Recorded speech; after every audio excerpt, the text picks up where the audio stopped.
Why isn't LVP showing up for the opening week of Something About Her? Both Ariana and Katie have attended most of Lisa's openings and charity events in the past, regardless of their direct employment status. Lisa's absence begs the question: is it due to the falling out with Penny, lack of appearance fee, or a gesture of loyalty to the Toms? It seems like Lisa took Penny's side, possibly feeling slighted by her dismissal as a grifter. She appears to prioritize supporting problematic men over women who don't adhere to her expectations. There's speculation that Lisa's interest in Food Network, possibly tied to Penny, influenced her involvement in the bad PR surrounding Something About Her. Her apparent disdain for those who don't comply with her desires suggests a pattern of discarding individuals who don't fit her agenda. Perhaps Ariana's rumored departure prompted Bravo's intervention to salvage relations for a potential 12th season negotiation. Lisa may also resent the attention garnered by the sandwich shop, feeling overshadowed by its success and angered by Penny's termination.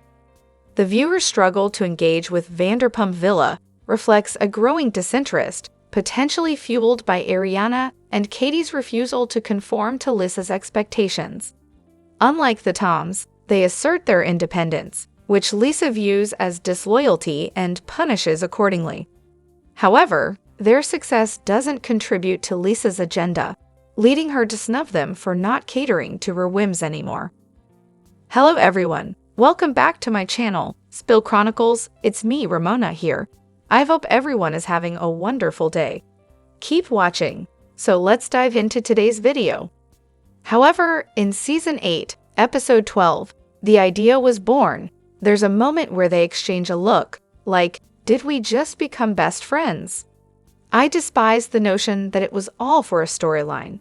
It was clear they observed their partners thriving while they took a backseat. Katie had likely harbored the desire for a while, wanting to embark on this venture with Schwartz. Perhaps in another reality, instead of Schwartz and Scandoval, it was Katie, Schwartz, and Ariana forming a sandwich shop. Their marriage might have thrived and grown without Sandoval's presence to undermine Katie. I'm thrilled by this development, but I've also pondered, did Ariana genuinely decide on the spot to join Katie, or was this pre-planned off-camera? The inspiration stemmed from Katie, who desired to partner with Tom, yet he brushed her off. I'm relieved Ariana stepped in to fulfill the idea, solidifying their partnership. Moreover, what are your thoughts on Tim and Schwartz gossiping about Katie amid new spooky revelations about Joe? It's irksome to see Schwartz rubbing his eyes and hiding his face while agreeing with Tim. If you have something to say it with conviction instead of being a coward. My dislike for him grows more and more. When someone hides their face while speaking, it often indicates a subconscious attempt to distance themselves from the topic or avoid confrontation. It typically suggests discomfort or a desire to conceal emotions. It's quite interesting how a man who slept with his long-term girlfriend's best friend while she was mourning the loss of her dog and attending her grandmother's funeral thinks that sending mean text messages is the epitome of evil. It's the usual intriguing perspective from these two idiots. Scandoval calling Katie evil showcases how deeply his head is buried up his own ass, and Schwartz never calls him out on it because he enjoys it. As soon as he said this, I knew she understood him. She's his worst nightmare, someone who speaks the truth and has a moral compass. The way they discuss Katie and her anger gives the impression that she's constantly screaming, throwing things, and threatening everyone with a left hook. However, I've never seen her get physical. It's usually just harsh words at the end of the day. Unkind? Perhaps. Excessive anger? Not really. And by the time this was filmed, both Toms knew she was absolutely correct about Joe. Honestly, I believe Jax and Scandoval dislike Katie and Ariana because they aren't Stepford women. They prefer women who giggle at their antics, overlook their bad behavior, and don't hold them accountable or push them to grow or change for the better. Initially, I think Jax married Brittany because she allowed him to walk all over her and was content to play the role of a housewife, enhancing his image as he appeared to be settling down. Similarly, Scandoval stuck with Ariana because she helped maintain his image, preventing him from saying or doing foolish things and covering for him when necessary. However, over time, the women on VPR started realizing that the guy's behavior wasn't worth tolerating, and they began pushing back, which only fueled the guy's resentment. This is why Schwartz, Jax, and Scandoval echo each other's complaints about their former partners. If Schwartz had distanced himself from Scandoval and Jax early on, he might have had a chance to evolve into a better person and possibly even stay with Katie. Instead, he chose the easier path of siding with Scandoval and Jax, who always made him believe he was right and that Katie was a monster. He then gravitated toward Jo because she was his biggest fan, providing yet another echo chamber. He became so enamored with her unchecked adulation that he failed to see the red flags she was waving until it was too late. So when people say Jo is Schwartz's karma, I fully agree. Just as Sandoval's karma is his tarnished image, and Jax's karma is the shattering of his settled-down, mature guy facade with his separation. Certainly, here are the favorite quotes from side or peripheral or extremely minor characters on VPR. In Spanish, Kristen fui despedida, hermano, high-fiving. Just to add, I'm on my zillionth rewatch now, specifically to find minor character quotes. Ken, I can't believe that Tom Sandoval had Raquel over when Ariana was away in the jacuzzi and she stayed all night. Laura Lee, you're not a princess. Stassi, you're a spoiled little brat. You need to take your victim tampon out of your ass. Danica's confessional about astrological signs not mixing well while putting on chapstick, then casually dropping that she has 2 restraining orders against her. And of course, you can get it out of Scheana. Just tell her you'll be her friend, and she'll just tell you anything. Christina Kelly.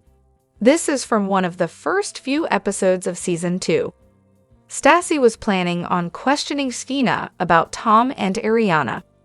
And I don't know if Peter is a side character, but when Stassi crashed Jax's birthday and dropped the bomb that Jax had sex with Kristen, Peter turns to Jax and exclaims, "What the hell are you doing?" with such disgust that I loved Peter in that moment. What the hell are you doing? Additionally, Katie is absolutely killing it this reunion with her comebacks. I'm dating everybody, Queen Katie. I love how she threw Schwartz's own excuse back at him when asked about sleeping with Max more than once. I don't remember. One of my favorite moments was when Jo mentioned she actually enjoyed her time with everyone except for Katie, and Katie's response was, "What? I'm a delight." I'm here for Katie in her glow-up bad bitch era. She's everything this season. She takes no shit, gives no excuses, and I'd totally be friends with her in real life. Who doesn't love a loyal bestie? She's real mature and not just a performative TV star. Plus, her outfits this season have been cute as hell. I don't understand why Schwartz cares so much about what Katie does or who she's with. I get that they want things to be civil, especially being on the show together, but his fixation on her dating life seems excessive. Isn't this the second time he's asked her this season, and putting her on the spot during the reunion? It's perplexing. He didn't seem to care about her when they were married, but now that she's finally left him, he's suddenly invested in her personal life. Perhaps he's trying to ruin her happiness any way he can because she left him? Maybe he was trying to provoke her with the Jo situation. Whatever his motives, I'm glad Katie is handling it well, not giving them access to her private life and not taking the bait. On the other hand, there's an intriguing discussion about whether James used Kristen during Season 3 of the show. Some viewers speculate that James might have seen an opportunity to gain relevance by dating Kristen, especially considering her single status and vulnerability at the time. While James didn't have much significance on the show initially, he later became a major player. This leads some to wonder if his interest in Kristen was genuine or just a means to an end. However, it's worth noting that during the reunion, it was mentioned that James was already slated to be on the show as Tom's roommate, suggesting that he didn't necessarily need Kristen for relevance. While their relationship may have been toxic, it seems they both had their own motives. Kristen might have used James as a rebound to get over Tom while still being close to him, while James might have harbored genuine feelings for Kristen, evident from his emotional reactions during discussions about Scandoval. In my opinion, James was likely infatuated with Kristen and genuinely believed he loved her. Their relationship may have started with genuine intentions, but evolved into something toxic over time. While James might now claim he used Kristen due to their current animosity, it's possible that his initial feelings were sincere. On the other hand, Kristen might have used James as a way to get back at Scandoval. Overall, it's a complex situation with multiple perspectives to consider. However, I recently attended a wedding at the same venue where Schwartz and Katie from Vanderpump Rules got married. It was in Kromberg, and it truly was the most beautiful wedding venue I've ever seen. I've only watched the show a few times and found it amusing, but now I'm intrigued to start watching it from the beginning. Just to clarify, they're mentioning that they ended up at the same venue where Schwartz and Katie got married, not that a cast member is currently tying the knot. Additionally, here are my predictions for tonight's reunion. I think Ariana might announce that she's leaving the show, especially given the interviews she's been doing this week. It feels like the producers might be trying to force a dramatic confrontation with her during the reunion, which could be disappointing and manipulative. The reunion hosts' biased takes, particularly the praise for Lala and Brock, have set a disappointing tone for what's to come. It's been a painful season, and I fear the reunion will only add to the disappointment. While I hope for something more than just the usual tears and arguments, I'm not expecting any major announcements like Ariana leaving the show. She's not impulsive, especially about her career, and she's likely waiting to see how other opportunities, like Love Island, pan out before making a decision. It seems like there may be tension between Katie and Ariana, with Katie being portrayed as the antagonist and Ariana showing grace despite the attacks.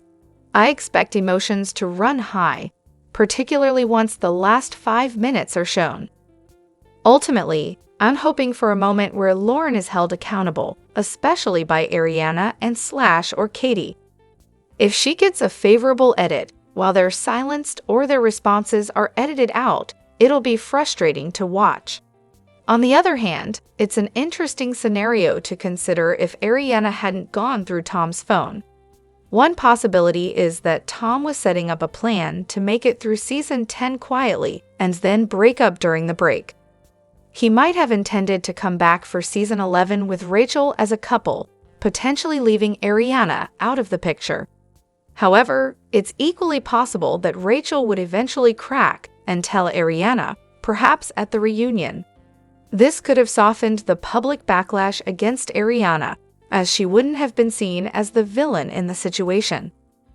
Another theory is that Tom and Rachel were planning to pretend to fall in love on camera, with a will they won't they storyline that ends with them getting together at the end of the season.